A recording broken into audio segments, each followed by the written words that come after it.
Yesterday, PaperX and G2 played arguably the greatest best of 3 in Valorant history. And I'm going to take you through how PaperX managed to win this crazy game. We're going to start and pick this up on Ascent round 15. The score is 8-6. PaperX are on the attacking side, and they're going to manage to pull this back. And this round was crucial to them eventually winning this game. But what you're going to find interesting about this game is that there was actually quite a few mistakes being made.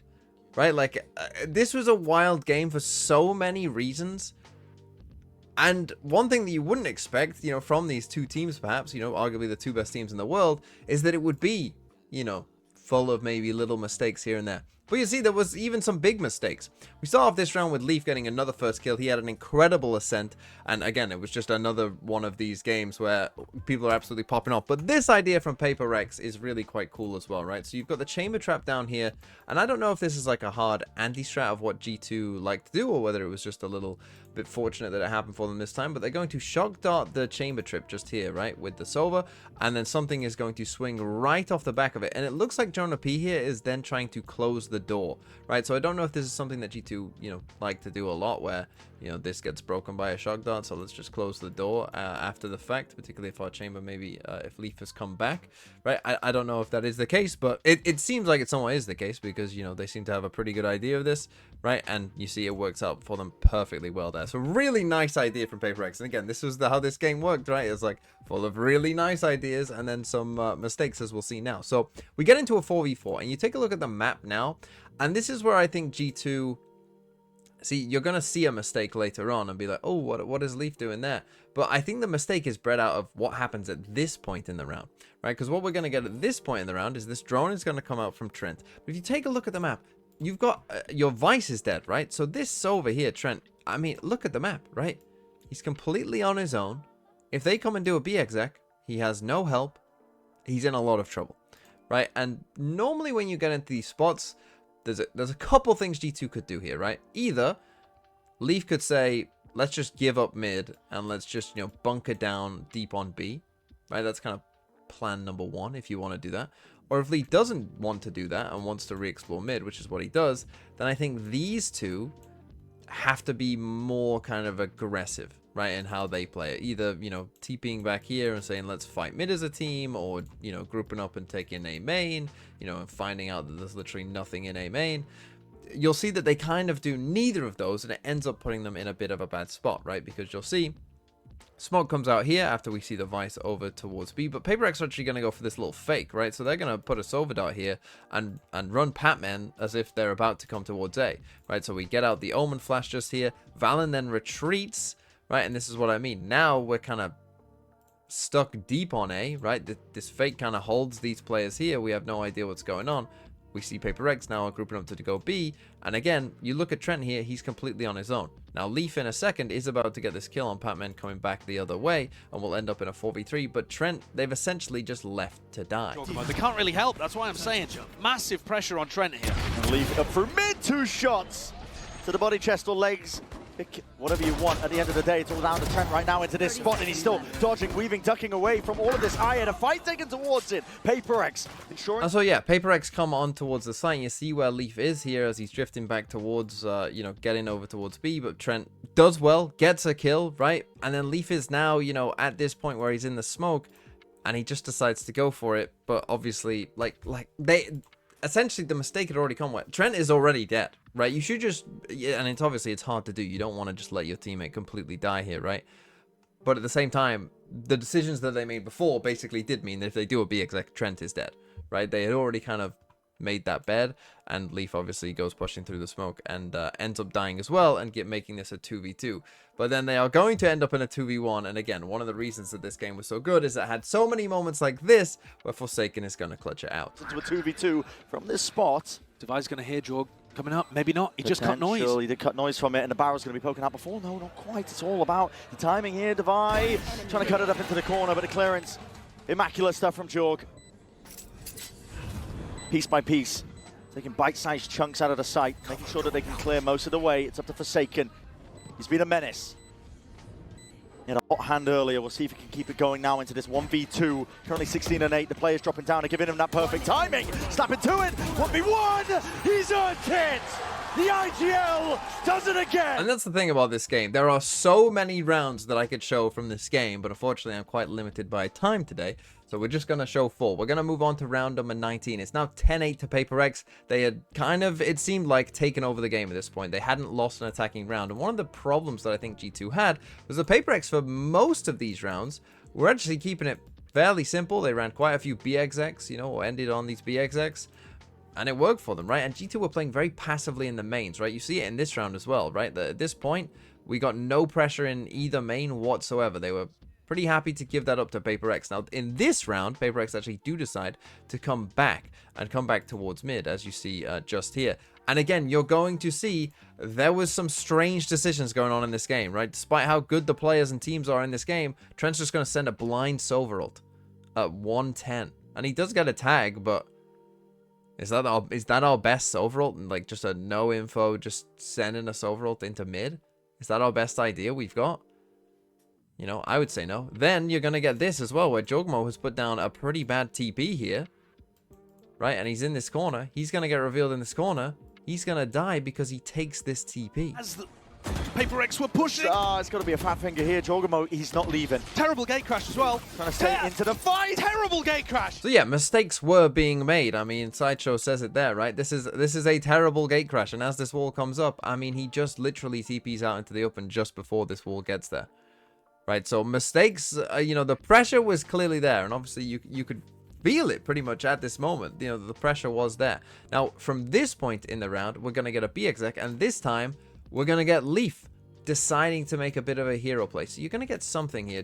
He's going to, again, he's going to eventually send out his gate crash here. I think what something is doing here is waiting for someone to potentially re-wrap back around through mid, right? Obviously, when you're playing against a Sage, that's a pretty common idea because obviously you can't come this way. So let's go this way instead. No one, as we can see, is coming that way. But it also means that when these guys, you know, come out towards the site, there's no duelist there to kind of maybe take a bit more space. They kind of get bogged down here by the G2 util. And Leaf just decides, okay, well, I'm just going to come this way. And he's going to find the spike all on its own and find 2 kills for free. Evenly across the board, and this is moving over towards B.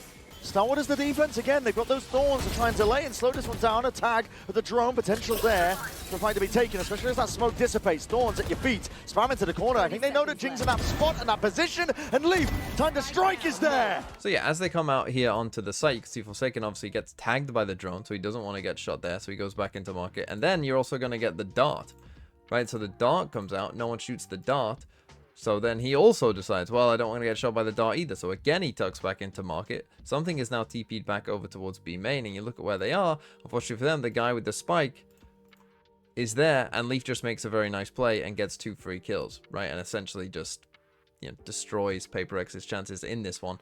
And so you, at this point in the game, you know, every round kind of felt like this, right? There was gonna be some mistakes and there was gonna be some chance for someone to go hero mode. Now the thing is about this game as well, though, at this point, you know, it's like, oh well, the round's over. But Paper X, they would not let these rounds go easily. On in their side, the flash and a peek, he's been denied.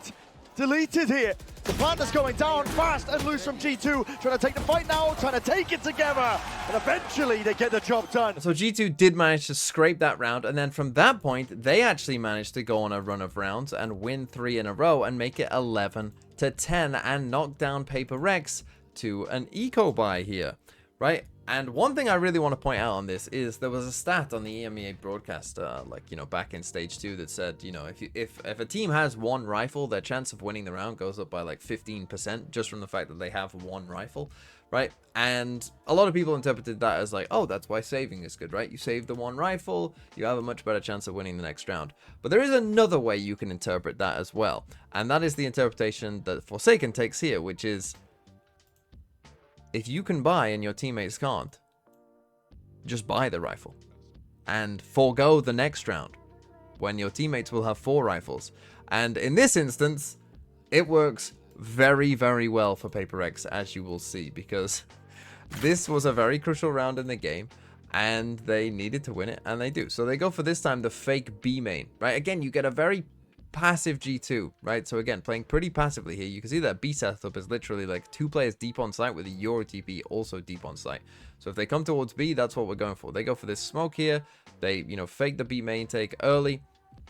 This start doesn't give them a ton of information because they could have easily hid from it, and they come for this full A exec. Now, the Paper X A exec is also a little bit weird with this comp as well. The Sage comp, we saw Fnatic as well do this. It really struggles to go A, okay? These Sage comps have been pretty bad at going towards A, but here we go. Paper X, they're coming in, they're going to flash with the Yoru.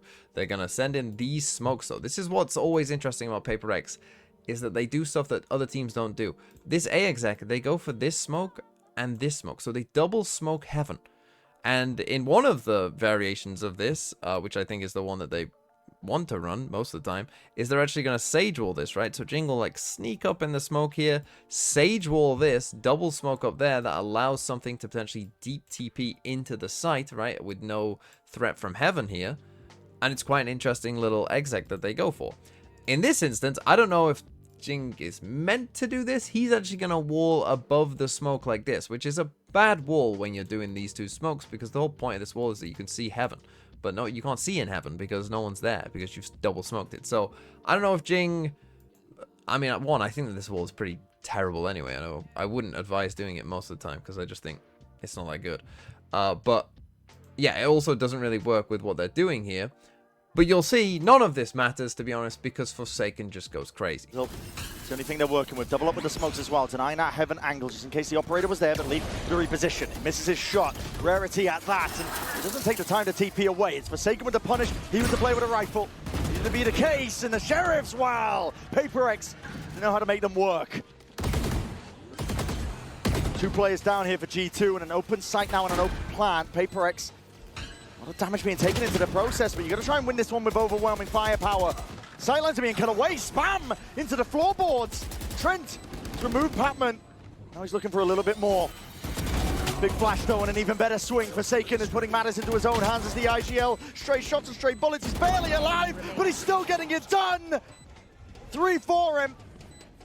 And time has been bought for his team to survive into this one, to play it all together. So yeah, Forsaken just goes absolutely crazy and wins them the round. And again, this is like classic Paper X, right? Like when they get into this 3v3 and Patman dies, just like the calm amongst the storm, right? We've got this one Vice flash here. You know, you pop that flash, I'll swing. The other 2 players are in main. We're in a bad spot, and they just find a kill from it, right? It just seems to, like, they just work things out, Paper X, right? And then his movement here as well. You know, Jonah P has the right idea. He's actually a bit unlucky not to kill him there, to be honest. But it just seemed to always work out for Paper X in those kind of, you know, little moments. They just find ways of winning rounds, and that was another prime example there of just Forsaken buying a hero rifle and winning a round that really they had no way to win, that also then put G2 on a big eco and got Paper X to 12. And then we finally come to the last round, round number 24. And again, for this game, I mean, you'd have to do like a 3-hour-long video to explain all of the crazy things that happened in this game, because it was truly insane. But in this one, we do get something a bit different from G2. So game on the line, this time they do play heavy in towards the mains, right? We got Leaf here in B main. We got 2 players over towards A main as well, right? So they kind of changed it up, and they got the double center here over towards B. What you're gonna see in this one though is there's gonna be a bit of a strange one here, where Paper X is gonna Vice ult this B site, and something is gonna TP in, and he's initially gonna kill Jonah P, but then we just kind of, like, no one else can really get there. So he just kind of ends up stranded here with Leaf on the back site. Just the 2 of them there.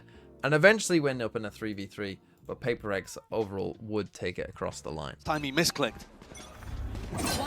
Game of survival here for G2. They do not want to be dropped into that lower bracket. 1 round is going to make the difference. Could be Leaf's 30th. Respects it though. Sees that flash, will take the TP this time. Doesn't overstay it. And now Divine can take away their guns. Immediately Clone as well. Just pops up the wall. They want to move into this one as a still guy on their own. You have to Soverall this. Soverall's going to be used though. That's an attempt at a punish. Could be some connections coming through. And there it is. Long range with the artillery. Trent trying to make the play towards it, but that's a res to instantly undo most of that damage. And something inserted himself, making a bit of a home, just trying to set up camp, and they are trying to remove him out with that util. It's clean, but it goes on either side once more. It's all down to the finer details, and the gunplay is what matters most. G2. See, what's interesting about this one is, if you take a look at what Leaf does, I actually think because Paper X are so slow in here to help something, right? Like, he's been stuck here for a while now, and eventually he's going to get Omen flashed and Leaf's gonna kill him. A part of me thinks, like, look at what Leaf does now, right? He just starts running with knife out. I wonder if Leaf and maybe G2 thought, like, this is a fake, and they've just left something here on his own because no one else is in on the site with him. Because otherwise I don't get, you know, why would Leaf do this, right? Like, you know, he literally gets his knife out. Right, so clearly he doesn't think that anyone else is there. So it's almost like they're so slow here, Paper X, are coming to help him, that I guess Leaf thought it was a fake, and obviously he's very wrong and gets punished for that, right? But again, it just shows kind of how bizarre and sort of wild this game was. And even Forsaken doesn't trade this kill because he's Omen ulting here. Now this Omen ult comes out, maybe they hear the sound cue of that and think, oh, they must be going A as well. So maybe that's part of it, of why Leaf gets his knife out. He's actually TPing to the back of B to get info on it. But now we end up eventually in a 3v3. Paper X ending classic Paper X fashion by just deciding to just fight them as they come out of the choke point. The gunplay is what matters most. G2. Forsaken ulting, and now they're looking for him around spawn. They know, though, that the spike is going down over towards B. Valen checking B main. Cancelled. Full 3v3. Gets the clearance onto this one. It comes down to it. The gunfight's taken. This Paper X will want to square up towards it. They hear the footsteps and they see the shot. Defy rains down that ledge. And it's Paper X who survive. Paper X who keep going. And Paper X who deny G2.